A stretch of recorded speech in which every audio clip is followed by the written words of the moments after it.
여러분 버킷리스트라는 말을 많이 들어보셨겠지요.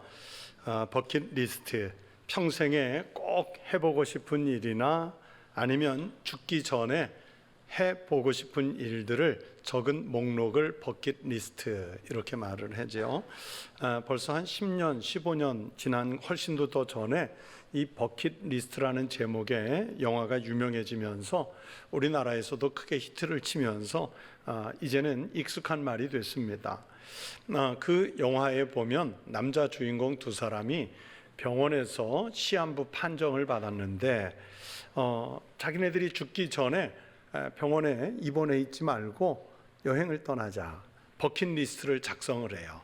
그래서 그 목록을 적어가지고 시한부 판정을 받은 환자 두 사람이 여행을 가는 겁니다. 저도 그 영화가 세밀하게 내용까지 다 기억나지는 않지만 아무튼 그 영화를 보면서 참 많은 감동을 받았던 그런 기억이 아직도 남아 있습니다. 저도 인생을 여기까지 살아오면서 꼭 해보고 싶었던 일들을 정리한 적이 여러 번 있는데 나름대로 정리한 것들을 성취하기도 하고 아직도 마음 먹고 있고 앞으로 하고 싶은 이런 일들이 여러 가지가 있어요. 예를 들면 이런 것이 있습니다. 젊은 날 목사 안수를 받기 전에 전도사 시절에 내가 안수 받기 전에 꼭 성지 이스라엘을 좀 다녀왔으면 좋겠다 마음을 먹었는데 나중에 다녀왔어요. 안수 받기 전에 다녀왔어요.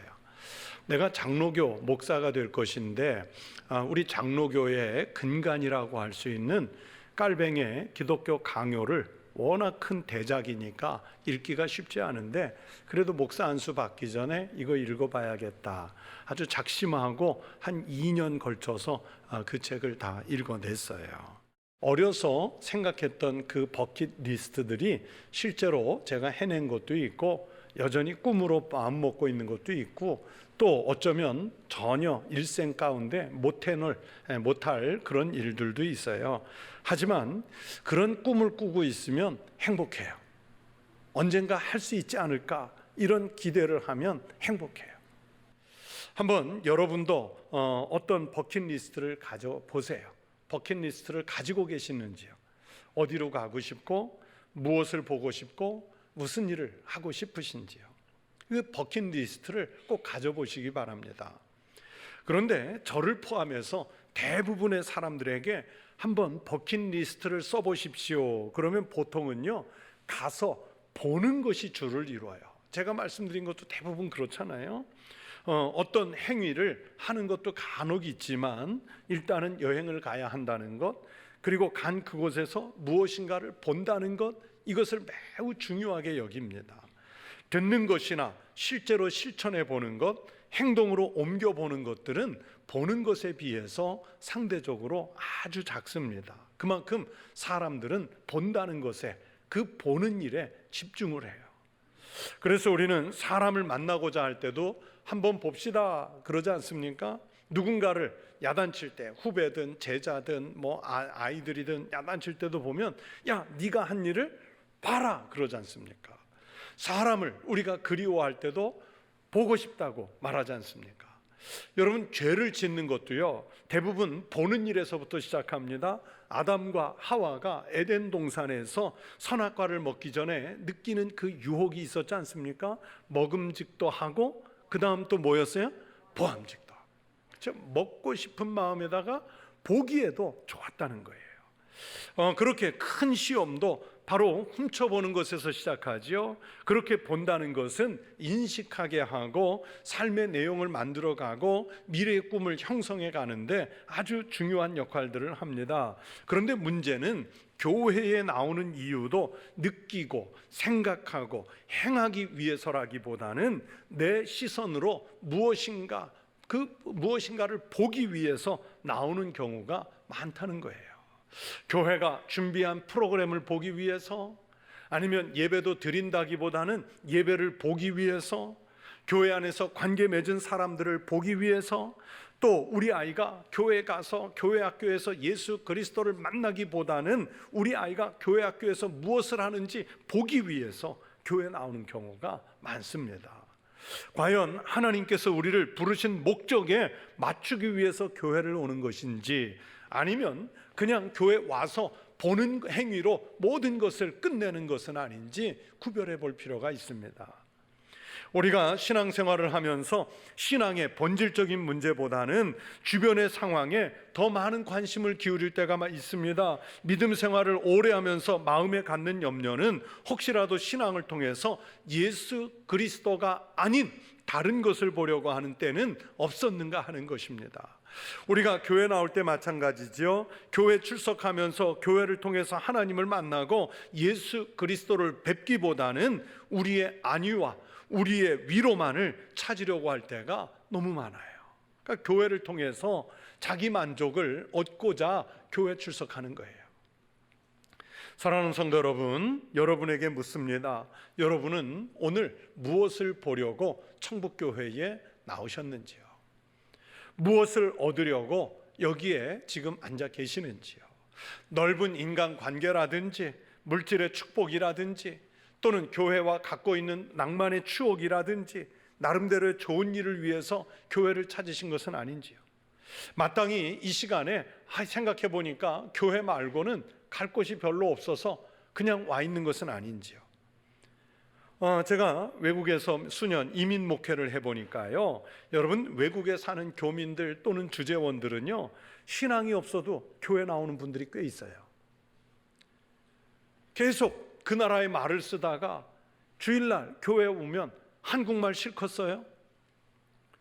그리고 또 한국인을 만날 수 있고, 그리고 교회가 점심때 제공하는 한국 음식을 먹을 수 있기 때문이에요.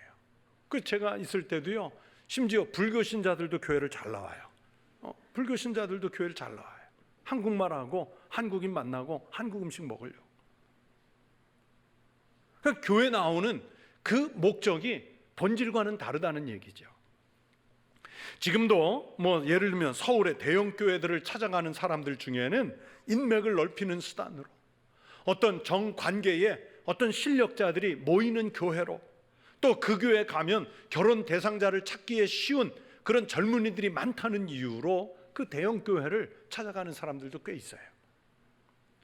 그러나 여러분, 분명한 것은 그렇게 인간적인 것을 찾으려고 하면서 교회를 찾아가고 교회를 보는 것은 실수하는 겁니다. 그런 것을 찾으려고 하면 사실은 교회 밖에 있는 모임들 중에 더 좋은 모임 얼마나 많습니까? 여러분은 무엇을 보려고 나갑니까? 무엇을 보시기 위해서 교회를 찾으셨습니까? 오늘 읽은 마태복음 11장 이 본문의 말씀에서 너희가 무엇을 보려고 광야에 나갔더냐? 이 질문은 바로 세례 요한을 보려고 광야에 나간 그 군중들을 향해서 우리 예수님께서 던지시는 질문이지요. 이 질문은 군중들이 도심을 떠나서 요한이 설교하고 있던 유대 광야까지 갔던 이유가 무엇이었는지를 묻는 내용이지요. 유대 군중들은 세례 요한이 유대 광야에서 회개의 세례를 베풀었을 때 때를 지어서 그에게 나아갔지만, 그러나 요한이 왜 왔는지, 요한이 지금 이 광야에서 무엇을 외치는지 그걸 알지 못한 채로 그냥 요한 앞에 사람이 많이 모인다니까 그냥 그걸 보려고 군중 심리에 이끌려서 부안해동하면서 끌려가는 거예요. 호기심으로 가는 거예요. 그래서 예수님은 오늘 성경에서 군중들에게 너희가 무엇을 보려고 광야에 나갔더냐, 이 질문을 하세요. 그러면서 예를 들지요, 바람에 흔들리는 갈대냐? 여러분, 갈대 하면 뭐가 생각나세요? 흔들리는 게 생각나요. 작은 바람 하나에도 이리저리 흔들리는, 중심을 잃은 그게 생각나잖아요. 다시 말해, 그 갈대를 보면서 세상의 잘못된 가치관 또는 각자의 입장에서 일관되지 않은 그런 신앙관을 보기 위해서 나간 것은 아니냐? 반문을 했어요. 각 사람이 가지고 있는 어떤 정치적 견해, 철학적 기준, 삶의 방향 등 신앙이 배제되면 다 하나같이 흔들리는 갈대에 불과합니다. 그런데 자기 듣기에 좋은 소리 들으려고 요한 앞에 갔느냐? 이 질문을 하는 거예요. 또 부드러운 옷을 입은 사람이냐 하는 질문도 요한에게 나아가는 목적이 잘못되었음을 일러주는 말씀이지요. 요한을 통해서 세속적인 성취를 이루어가는 모습을 보려고 했다면 이것 또한 잘못된 것이다. 부드러운 옷을 입은 사람, 소위 세상에서 성공적인 인생을 산 사람들은 왕궁에 있지 세례 요한처럼 광야에 있지 않다. 이걸 책망하시는 거예요. 여러분, 예수님께서 이 말씀을 선포하시는 것은 세례 요한 앞에 나아가 그에게 말씀을 듣고 세례를 받는다는 것은 하나님 나라가 선포된다는 사실을 발견할 수 있어야 한다는 것이죠. 앞에서 요한이 갈대처럼 흔들리는 신앙이 아니라 그렇게 말씀하신 것처럼 요한은 세상적인 부귀영화에 매달려서 하나님의 말씀을 선포하고 있는 것이 아니라는 것을 예수님이 말씀하시는 거예요. 오늘날 많은 사람들이 교회를 다니면서 좀 복 좀 받았으면 좋겠다, 평안을 좀 회복했으면 좋겠다, 우리 자식들이 좀 잘 됐으면 좋겠다, 그런 마음으로 다니는 경우들이 있어요. 물론 하나님은 우리에게 필요한 복을 때를 따라 주시겠지만, 그러나 교회에서 주님의 말씀을 듣는 까닭은 그런 세속적인 목적 때문만은 아니지 않습니까? 예수님이 또 물으시지요. 그러면 선지자를 보기 위함이었더냐? 지금까지 군중들은 세례 요한을 보러 나간 목적이 갈대처럼 흔들리는 것 보려고 나간 것도 아니고 부드러운 옷 입은 사람을 보려고 나간 것도 아니라고 분명히 대답했을 거예요. 그러나 선지자를 보러 나갔느냐 하는 예수님의 이 질문에는 그렇습니다 하고 대답을 했을 것이고, 그들의 대답에 대해서 예수님은 옳다 이렇게 말씀하시잖아요. 여러분, 이 군중들은 세례 요한에게서 선지자의 기운을 느꼈고 선지자로서의 신뢰를 가졌던 것입니다. 이스라엘 백성들은요, 구약 성경의 마지막 선지자인 말라기 선지자부터 시작해서 신약의 시작인 세례 요한이 나타날 때까지 400년 동안 선지자가 없었어요. 그래서 우리가 신학을 공부할 때는 신약과 구약의 그 중간을 신구약 중간사라고 배우지만은, 그러나 이스라엘 사람들은 선지자가 없던 그 400년 기간 신구약 중간 시대를 암흑시대 그렇게 불러요. 암흑기라고 불러요. 이스라엘 백성들은 지난 400년 동안 정말 지치고 상한 자신들을 위해서 메시아의 소식을 전해줄 선지자들을 기다리고 있었단 말이에요. 그럴 때 나타난 이가 바로 오늘 광야에서 하나님 말씀을 외쳤던 세례 요한이었습니다. 세례 요한이 광야에 거하면서 권력이라든지 부유함이라든지 여기에 아부하지 않고 또 생명을 빼앗길지도 모르는 위험한 상황에서도 하나님의 준엄한 메시지를 두려움 없이 전하는 것이 이스라엘 백성들이 듣기에는 아주 무슨 시원한 사이다 같은 청량제였던 거예요. 세상의 시류에 영합하지 않고 백성들이 하고 싶은 말을, 또 백성들이 듣고 싶은 말을 속 시원하게 해주는 것만으로도 세례 요한 앞에 나가는 의미가 있었던 거예요. 여러분, 우리도 그렇지 않습니까? 내가 하고 싶은 소리를, 내가 듣고 싶은 말을 누군가가 대신 외쳐주면 통쾌한 감정을 느껴요. 요즘에 사람들이 유튜브 많이 보지 않습니까? 여러분, 그 유튜브를 보는 사람들을 대부분 보면요, 아주 극도의 보수적인 사람들은 그것만 찾아서 봐요. 또 진보적인 사람들은 또 그쪽 것만 찾아서 봐요. 그렇게 한 2편, 3편 연달아 보면 내가 보고 싶은 것만 연달아 화면이 막 떠오르잖아요. 이게 이제 소위 말하는 인터넷 알고리즘이라고 그래가지고 그 알고리즘이 내가 몇 개 비슷한 거 보면 계속 이거 보라고 막 제공해 주는 거예요. 사람들은 그것을 보면서 내가 알고 싶은 것, 내가 듣고 싶은 것, 내가 하고 싶은 거를 대신해 주는 그 유튜버들에게 막 열광을 하죠. 로마에 억눌리고 헤롯에게 억눌려서 숨도 제대로 못 쉬던 이스라엘 백성들에게 세례 요한이 등장한 것은 그토록 오랜 세월을 고대하던 선지자의 등장이었어요. 사회의 병적인 요소들을 질타하고 왕을 향해서 시원하게 욕을 해대는 그 광야에 선 요한의 모습이 바로 백성들이 기다리던 선지자의 모습이지요. 아마 세례 요한이 오늘날처럼 유튜브 활동을 했으면 조회수가 수백만 원 됐을 거예요. 그래서 이스라엘 백성들은 광야에 나가서 요한의 설교도 듣고 그 앞에서 세례도 받고 그러면서 그분을 하나님이 보낸 선지자로 인정해요. 그 실제로 헤롯을 비롯한 권력자들이 눈의 가시 같은 세례 요한을 죽이고 싶었는데 민란이 일어날까 봐 못 죽이지 않습니까? 예수님께서도 바로 백성들의 그런 마음을 인정하셔서 세례 요한을 선지자로 보는 응답에 대해서 옳다 그렇게 말씀하시죠. 그리고는 그 선지자 외에 새로운 평가를 더하셨어요. 뭐라고 그랬습니까? 선지자보다 더 나은 자다. 그 군중들이 생각하는 선지자보다 한 차원 위의 선지자예요. 왜 예수님은 세례 요한을 선지자보다 더 나은 자라고 평가를 하셨는지 우리는 알 수 있어야 됩니다.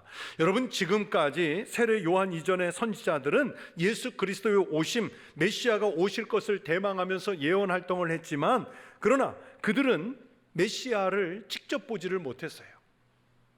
그러나 세례 요한은 다르지요.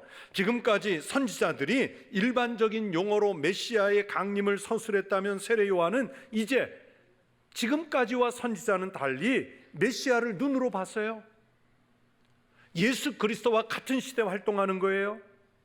그래서 그는 예수님을 향해서 나는 그의 신발끈을 풀기도 감당하지 못하겠노라 겸손하게 표현을 했고요. 예수님을 향해서 오실 이라는 명칭을 썼고 또 세상 죄를 지고 가는 하나님의 어린 양을 보라고까지 말씀했어요. 그렇게 세례 요한은 예언된 메시아를 직접 본 사람이기 때문에 지금까지의 모든 선지자보다 더 귀한 선지자, 더 큰 자로 인정을 받은 거예요. 그러면서 예수님은 또 한 번 파격적인 선언을 하시죠. 예수님은 세례 요한을 말씀하시면서 끝으로 천국에 이른 자가 오히려 세례 요한보다 더 큰 자라고 말씀해 주셨어요. 즉 세례 요한이 오실 자로서 예수님을 선언한 선지자 역할이었다면 믿음으로 예수님을 영접한 그 사람은 천국을 소유하게 되고 훗날 천국에서는 그 사람이 세례 요한보다 더 크다는 거예요. 왜 그랬을까요? 세례 요한은 예수님보다 조금 앞서 와서 오실 메시아를 선포한 것이 위대한 사역이었지만, 그러나 다른 한편으로 생각하면 세례 요한은 좀 더 일찍 죽었기 때문에 자기가 죽고 난 다음에 일어나는 예수님의 십자가 사건을 못 봤어요. 십자가에서 죽으시는 예수님을 못 봤어요. 죽음을 이겨내시고 부활하시는 예수님을 못 봤어요. 그리고 예수님이 승천하신 다음에 교회의 역사, 성령의 강림 사건을 경험해 보지를 못했어요. 그러니까 세례 요한은 그의 사역의 한계성을 드러냈지요. 그러나 예수님의 제자들이나 우리는 예수 그리스도를 믿음으로 영접한 다음에 예수님의 죽음을 압니다. 예수님의 부활을 압니다. 예수님의 승천을 알고요. 예수 그리스도의 영이신 성령께서 이 땅에 강림하셔서 교회를 형성하게 하시고 우리가 믿음으로 예수 그리스도를 다시 볼 수 있는 그런 역할을 하시잖아요. 다시 말하면 오늘 본문에서 예수님이 말씀하시는 핵심은 예수님의 부활을 목격하는 것, 예수 그리스도의 승천을 목격하는 것, 성령의 강림을 실제 삶에서 경험하는 것, 이게 신앙의 진짜 핵심이라는 거예요. 이 목격이 없으면 우리의 신앙은 아무 소용이 없어요. 오늘날 우리들의 신앙생활 속에서도 그렇습니다. 여러분, 교회 나오면서 예수를 만나는 것이 주 목적이기보다는 오히려 예수님이 뒤로 물러나 있어요. 교회 나와서 예수님을 만나고 그분을 통해서 은혜 받고 구원을 사모하는 것이 아니라 친교를 위해서 교회 나오고 또는 이익을 위해서 교회 나오고 또는 가정의 평화를 위해서 교회 나오고 하는 일들이 종종 있어요. 그리고 교회에다가 무슨 쇼를 보여달라, 프로그램을 만들어 달라, 아니면 다른 교회가 제공하는 톡톡 튀는 무슨 행사들을 해달라, 그러면서 정작 예수님은 없어요. 심지어 어떤 사람들은 교회 와서 무엇을 보려는 것이 아니라 나를 보여주기 위해, 교회 안에서 나를 드러내기 위해, 내 중심으로 어떤 관계를 형성하기 위해 교회를 나오는 경우도 많아요. 즉 예수님 중심이 아니라 내 관심사가 중심이 되면 여러분, 그것은 우리의 신앙의 본질을 잘못 짚은 겁니다. 교회 나오면서 첫째 되는 목적은 바로 예수 그리스도를 만나 뵙고 그분을 통해서 하나님의 나라를 소유하는 것인 줄로 믿습니다. 그리하면 삶에 필요한 다른 것은 하나님께서 필요에 따라 채워주시는 거예요. 그래서 그런즉 너희는 먼저 그의 나라와 그의 의를 구하라. 그렇게 하면 이 모든 것을 너희에게 더하시리라. 그러니까 우리가 먼저 구해야 하는 것은 생활에 필요한 것이 아니라 먼저 하나님의 나라와 하나님의 의를 구하겠다는 신앙입니다. 그렇게 구하면 하나님은 필요한 다른 것은 공급해 주실 줄로 믿습니다. 우리는 본말이 전도돼서 바른 믿음을 보지 못할 때가 종종 있어요. 말씀보다는 놀라운 표적을 구한다든지, 아니면 내 가려운 데를 좀 긁어주는 자극적인 표현을 기대한다든지, 아니면 내가 설정해 놓은 신앙의 틀에 맞는 말씀만 듣는다든지, 아니면 교회를 통해서 우리가 좀 정치적인 영향력을 확대하고 교회를 통해서 시민운동하는 것 좀 보여주고 그 교회를 통해서 사회 구제하는 활동을 좀 보여주기를 기대하는 사람들도 있어요. 당연히 교회가 힘써서 해야 할 일들이지만, 그러나 그것은 종속적인 것이지 진짜 교회의 핵심 목적은 예수 그리스도를 보이는 거예요. 예수 그리스도를 보고자 해야 되는 거예요. 그래서 예수님이 말씀하죠. 무엇을 보려고 광야에 나갔더냐. 이 말씀을 다른 말로 바꾸면 우리는 무엇을 보려고 교회에 나갔더냐.